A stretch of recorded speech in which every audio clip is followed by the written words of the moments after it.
Good morning, everyone. Lovely, lovely. Thank you, thank you. A very warm welcome to all the leaders from business, academia, government, and various walks of life that are here. How many of you are here for the first time at a DD? Oh, quite a few. Okay. So, a special welcome to you all. Before I begin, what do you say about Manish? Fantastic job, isn't it? Amazing young man. He's actually helped build the Kakatiya Sandbox over the last 3 years here. And a few months ago, he got promoted to be the CEO of the Deshpande Startups, the entity that runs all our startup programs, both in Hubli as well as here in Telangana. And we can't be more thrilled than that. And we also have a new leader, Praveen Mutyalu. Where is Praveen? Yeah, Praveen, welcome him. He just joined us recently, I guess 2 weeks ago, as the head of Kakatiya Sandbox. He will come later on in the day and talk to you.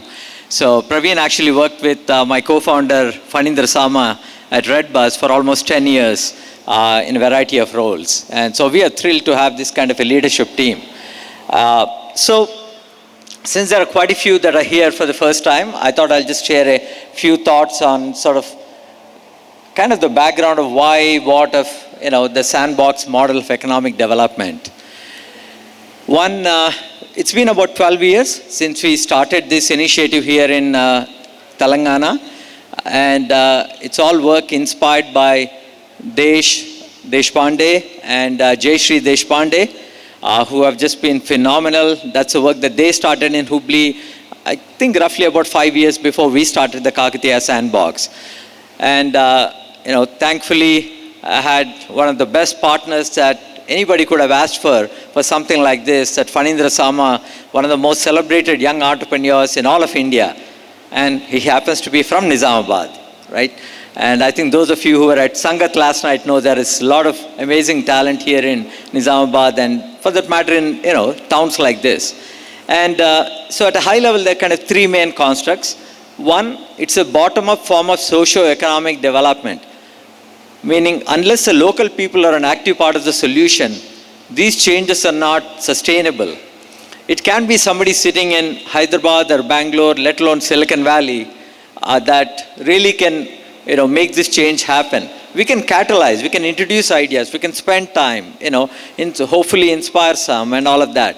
But at the end of the day, there has to be a lot of local ownership.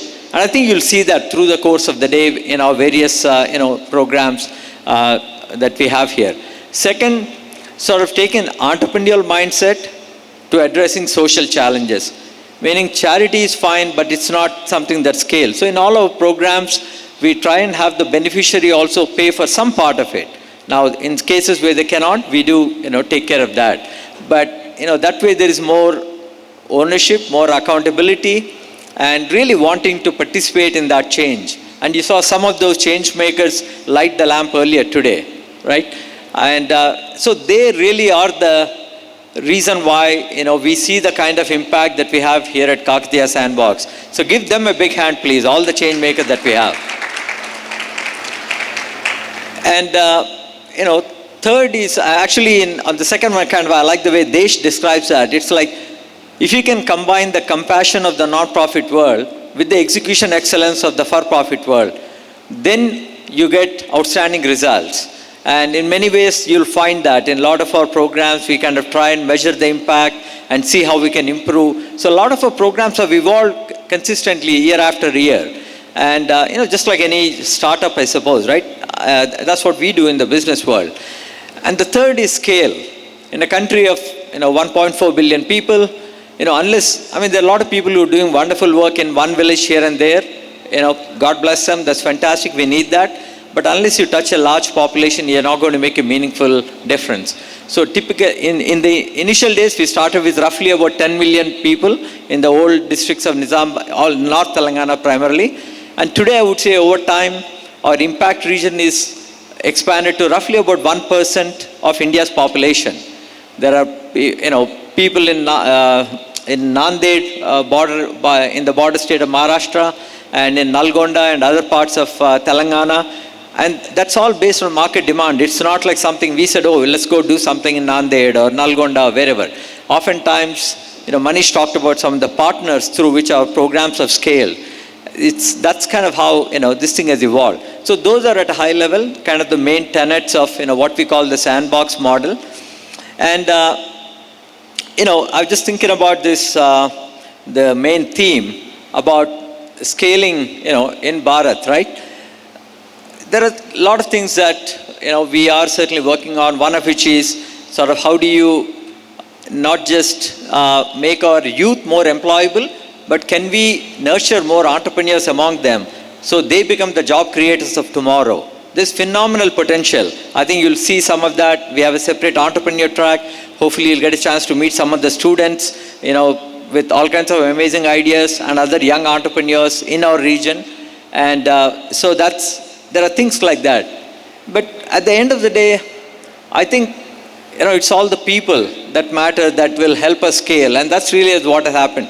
So for each of you that are here, I really wanted to say we're extremely grateful that you have taken the time. As Manish said, many of you have flown from Silicon Valley, all over US, and of course from Bangalore, Delhi, or whatever different parts of India.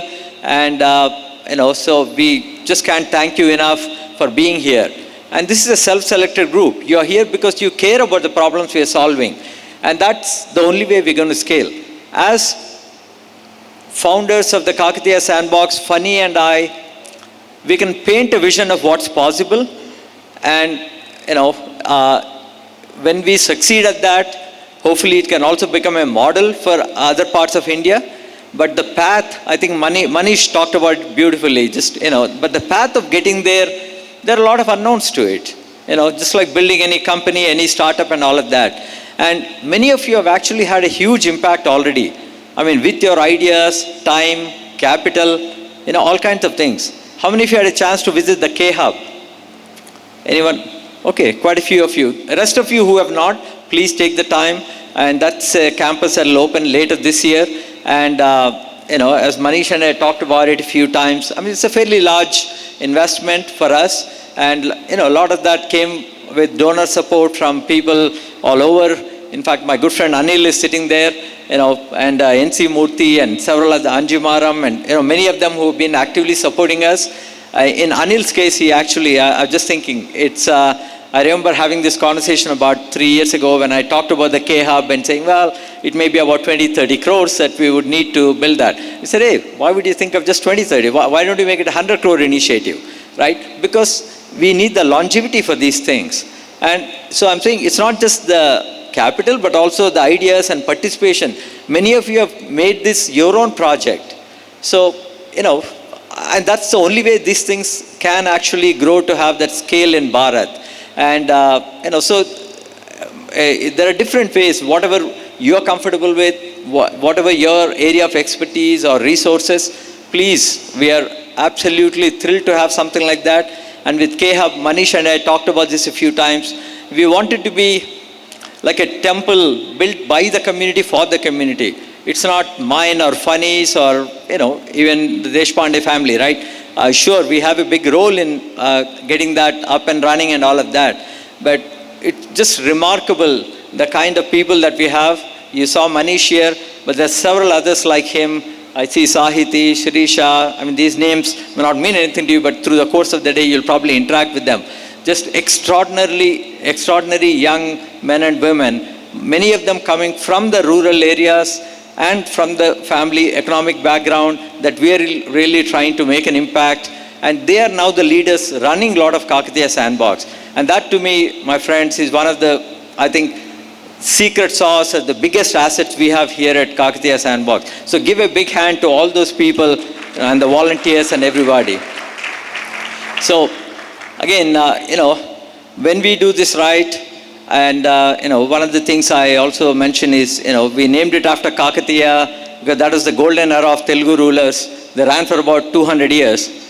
So we are only 12 years into it. We still got another 188 years to go. And so, and the idea behind that is to say, this is not about me or Funny or any of us. It has to transcend certainly my generation, but also Funny's generation and others, right? And so each of you, we hope and really wish will continue to be a great, sort of a participant in building this, model, hopefully for rural India, for the rest of India in decades to come. And once again, thank you very much, and look forward to, conversations through the course of the day. Thank you.